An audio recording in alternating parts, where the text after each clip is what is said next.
The first core mindset of innovators is an inherent belief that every barrier can be penetrated. In other words, no matter how difficult an obstacle may feel, the Elon Musks of the world, the Thomas Edisons of the world, it's not that they're smarter than any of us, but they just keep going forward. They believe there's got to be a creative workaround. There's got to be some way to scale the mountain. And if they throw enough imagination at a problem, eventually it will melt away. Now, the good news is we need not be starting our own company to think like this. We can apply this in just about any situation. Fun example from a little north of here up in Canada. So a couple months back, an Air Canada flight got stuck out on the runway at the Toronto airport for 7 hours due to weather. Those poor passengers. Well, once they gobbled up all the peanuts and they drank all the booze, they were getting pretty frustrated. They're texting their loved ones, they're tweeting, they're complaining, they're begging the flight attendants. They're saying, look, you at least have to give us some food.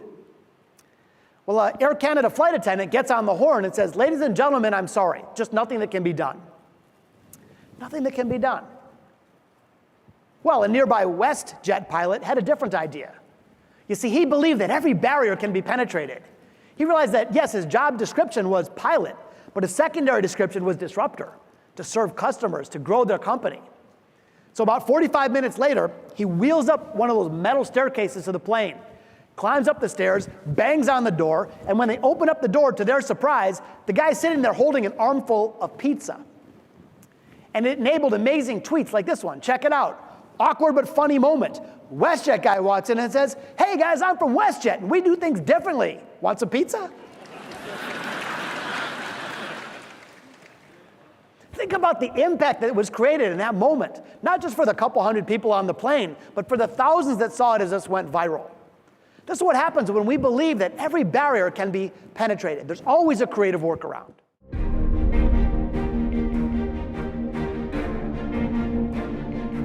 Which brings us to our third core mindset of innovators. I call this one, change the rules to get the jewels. One thing I've learned now in 28 years in business is that too often we tend to overestimate the risk of trying something new, but we underestimate the risk of standing still. Here I'm suggesting we change it up, changing around the rules of engagement, changing around our perspective, even changing around the resources that we use to get the job done in order to find new, fresh possibilities. The game of Monopoly started in 1903, actually, and of course, it's a classic, and it's been around, it's weathered the storms of digital and technology and augmented reality and all this. But here's something that happened pretty recently. They were trying to get close to their customers, as we all do, as we all should. And they heard something that was pretty disturbing. Turns out that 50% of Monopoly players cheat. Oh yeah, I know you do it, come on. You move an extra space, grab an extra couple bucks from the bank.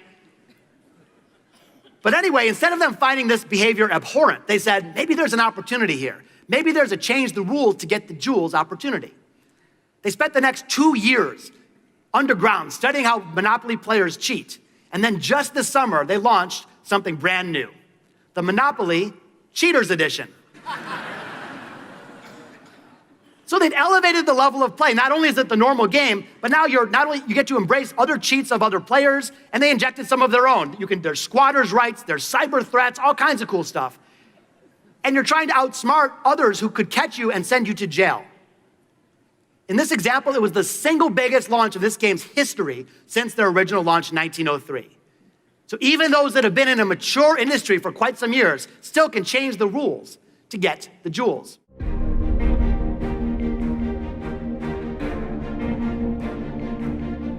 A couple other fun examples for you.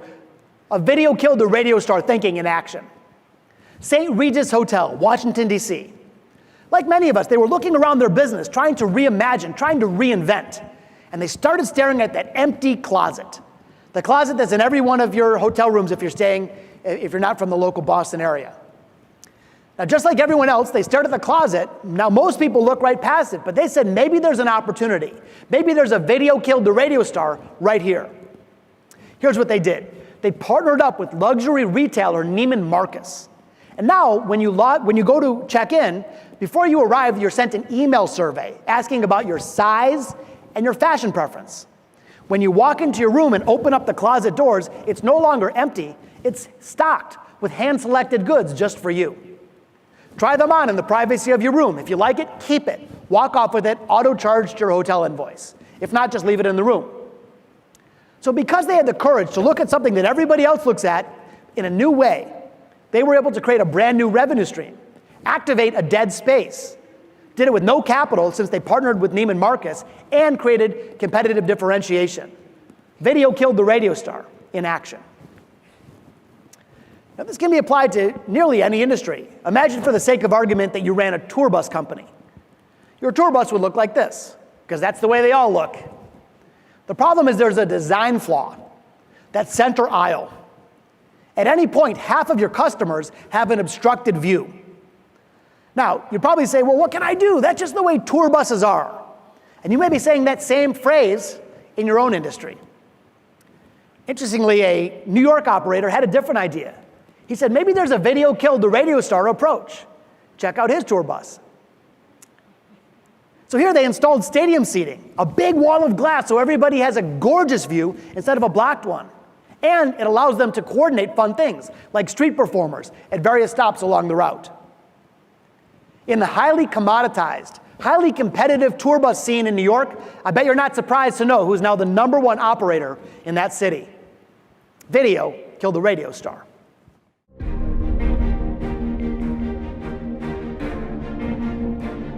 All right, let's move on and take a look at our second core mindset of innovators. This one I like to call video killed the radio star. Many of us remember the song, 1979 actually, first song ever played on MTV, appropriately so. Here's what it means for us. It's about letting go of the past in order to seize the possible. It's a willingness to defy traditions, challenge underlying assumptions, and lean into new possibilities. As I was building my own company, I had a saying. I would repeat it again and again and again, that someday a company will come along and put us out of business. Might as well be us. Video killed the radio star. One of the most innovative ice cream companies, of course, is Ben & Jerry's. Kind of wonder, how do they stay so innovative? Well, one of the things that they do is that they're willing to let go of what was to make room for new, fresh ideas. So when a flavor is no longer successful, they bury it.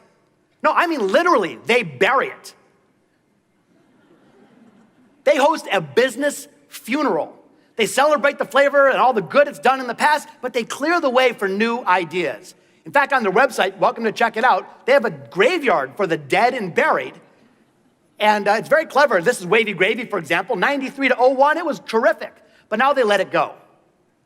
Think about the message that this allows for this incredible company to continue to push the creative boundaries. This morning, I'm going to share a couple very simple techniques, little takeaways that you can take back into your work and put them into action. And the first one, borrowed from our friends at Ben & Jerry's, is simply the business funeral. In other words, is there a system or an approach or a process that you're using maybe for months or years or even decades, that it's time to celebrate it? Not a criticism of the past, but let's give it its due in the sun, let it move on to finer pastures, and now we can make room for a better, more relevant, more competitive approach, the business funeral.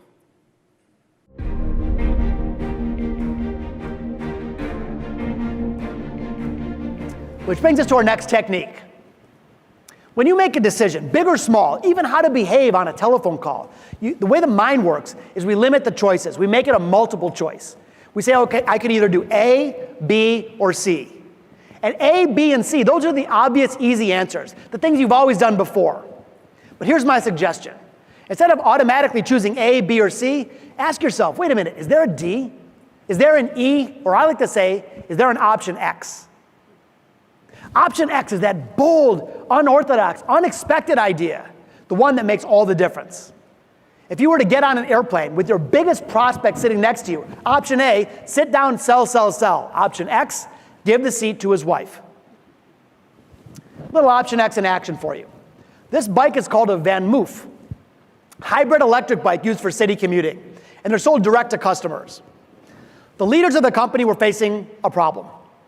The bikes were getting damaged at a very high rate during shipping. They were sent in big cardboard boxes, FedEx, UPS, getting all messed up. Well, the leaders all get together and they say, look, we have to solve this problem. What should we do? They started brainstorming, and first the obvious and easy answers came forward. Someone says, well, let's just use thicker packaging material. Yeah, but that costs money. Someone else says, oh, what about one of those fancy white glove delivery services? Costs even more money. That's where most of us stop, the A, B, or C. But they kept going. They wanted to find that more elegant solution. One of the leaders says, time out. Think about a flat screen TV for a moment. Flat screen TV is about the same weight, about the same size box. How can people ship flat screens every day with no damage, and our bikes are getting all messed up? Well, this led to a pretty cool Option X idea.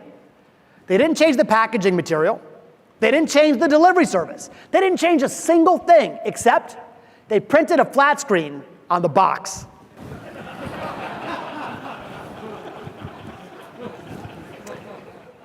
That's it, little extra ink. And the results? Damage rates were reduced by 70%. It's amazing what happens when we apply this Option X, seeking the unexpected thinking, even to the most mundane business challenges.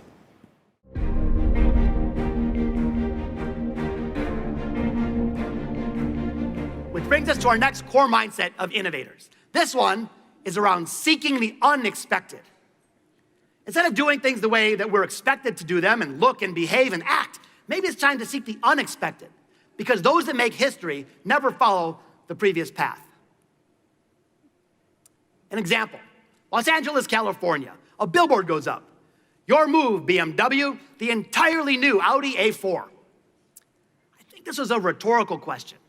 I mean, the whole point is, there's no way BMW could respond to such a cool new car. Except BMW is an innovative company. They know how to seek the unexpected.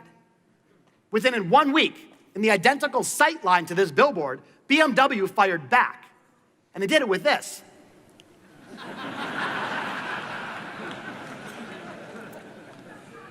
I don't think that's what Audi was hoping for, really. So now it's Audi's turn. The expected thing, call up the lawyers. The unexpected thing, 2 days later, very next billboard, Audi responds, your pawn is no match for our king.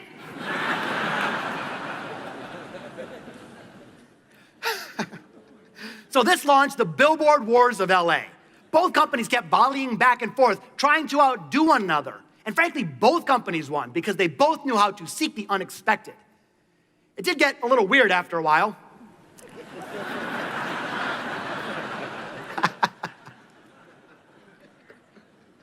But check it out, at the end of the day, Audi wins. And here's why. They continued to seek the unexpected. Instead of continuing to design more and more billboards from their ad agency, they opened it up to their customers, inviting them to contribute ideas. Thousands came in, many of which turned into live billboards. So think about that. They engaged their customers so much, they got them writing ads. But that wasn't their intent originally at all. They had a whole different idea in mind, totally backfired. But because they continued to seek the unexpected, they were able to flip a tragedy into a triumph.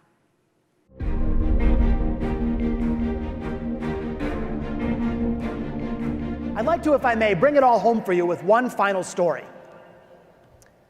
This is a man named Kos Marte. Kos grew up on the Lower East Side of Manhattan in New York City in terrible conditions. He was raised below the poverty line. He was in a failing school system, awful peer influences, ended up getting into some trouble. He tried drugs for the first time at age 11. By age 13, he was selling them. Now, Kos was a pretty enterprising young man. By age 19, he had a $2 million a year business. But then he ran into a regulatory burden. The New York police came on in, shut down Kos's drug business, sent him to prison for 7 years. Now, at the time, Kos was overweight. He was in failing health, high blood pressure, high cholesterol. They ends up getting into a fight with a prison guard and get sent to solitary confinement for 3 weeks. Now here he is in a concrete cage in the worst environment that we can imagine as human beings. He was feeling hopeless and cold and terrified. Just to pass the time, he didn't know what else to do. He started exercising, using his own body weight. It made him feel a little better, helped him get through those 3 weeks of hell. Eventually, he gets out into the regular prison population. He keeps at it. He keeps exercising, went to the prison library and learned all about fitness and nutrition, ended up over the next 6 months losing 70 pounds. When the other inmates saw the transformation, they asked for his help. So Koss actually spent the rest of his time in prison helping other inmates take care of themselves, get in physical condition, build self-control. Well, he finally gets out, but now he's facing another problem. He paid his debt to society, he wants to do the right thing, but try getting a job as a convicted felon. He applied to all the places he knew, but no one would even give him a call back. At this point, he was running out of options and running out of time, but not running out of creativity.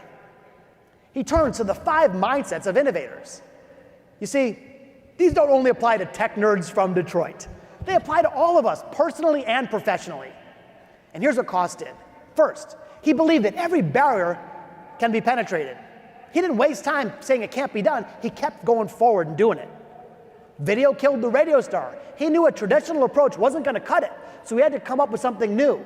He had to give it a judo flip. He had to change the rules to get the jewels. When you leave prison, you're told there's only so many things that you can do. Koss disregarded that advice. He had to seek the unexpected.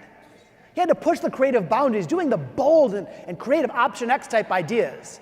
And he kept falling down, but he kept getting back up. So Koss was thinking one day, he says, you know, when I was in prison, helping people get in shape, I felt like I mattered. Maybe I could start my own gym. Sounds good. But what landlord is going to give this guy the key to a building? Again, turns to the core mindsets. He begged landlords all up and down the city. Everyone said no, but he kept at it. Fall 7, stand 8, until one said yes. Ironically, at the same corner in Lower Manhattan where he used to deal drugs. Now he's got his space, but he says, how do I compete? How do I compete with the giant gyms? Turns to the mindsets. I'm going to seek the unexpected, he says. So instead of opening up like the 700th lookalike gym, Koss opened up the very first gym of its kind, the world's first prison-themed gym. Welcome to Conbody. Do the time. So here's what happens. You can see the prison block. You go through the gate, and now you're training in the yard. There's no fancy equipment. Same body weight exercises that Koss developed while in prison. And the folks here not only get a great workout, they have some fun with it. In fact, the members of the gym aren't called members at all. They're called inmates. And the inmates not only have some great exercise, they even get to take pictures like this and post them online. Every aspect of the gym is creative and non-traditional, even his workforce. Instead of hiring people from the industry of fitness and nutrition, every employee at Conbody was previously incarcerated, from the front desk greeter to the personal trainers. Because this gym was authentic and bold and creative, it takes off. I spoke to Koss about a month ago, and he told me that he's now up to 10,000 paying customers in New York City. When people around the world heard about it, they said, we want in on the fun too. And now he streams his courses online for a fee and has paying customers in 22 countries. When he opened up the second location of Conbody, instead of opening up in some dingy old building, he actually opened up inside Saks Fifth Avenue, a luxury retailer in New York.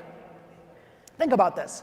Koss went from the lowest place on earth to unimaginable levels of success by embracing these core mindsets.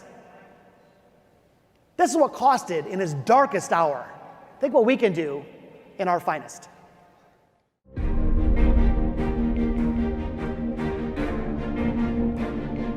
So how do you bring it back and how do you put it into action? Here's my challenge. In the next 7 days, while these ideas are still fresh in your mind, see if you can uncover just one. Just one new idea for creative disruption. You don't have to execute it next week. You don't have to fund it or get approval. In fact, it doesn't have to be a big thing. It can be a little teeny thing, the way you prospect for a new client or the way you send a proposal. If you give yourself permission to just bring one idea to the surface, and I know all of us have at least one, you create momentum, and that momentum becomes unstoppable. Ideas are contagious. One idea becomes 6 ideas, become 11 ideas. And before long, we fully embrace this creative vibe, and we'll continue on to win in the market. You know, the world, our industry, is very different than it was when my dad was at his prime back in the 80s. Today, the stakes have never been higher. The threats have never been bigger. The The competition has never been more rough, but I truly believe the opportunity has never been more profound. Let's seize it. Let's make today our jumping off point. Now is our time. Now is our time to push the creative boundaries. Now is the time to prioritize this gift that we all have of human creativity and imagination. Now is the time to change the rules and get the jewels and seek the unexpected. And if we fall down 7 times, let's get back up 8. And if we can do that, truly our best days will be yet to come. Thank you.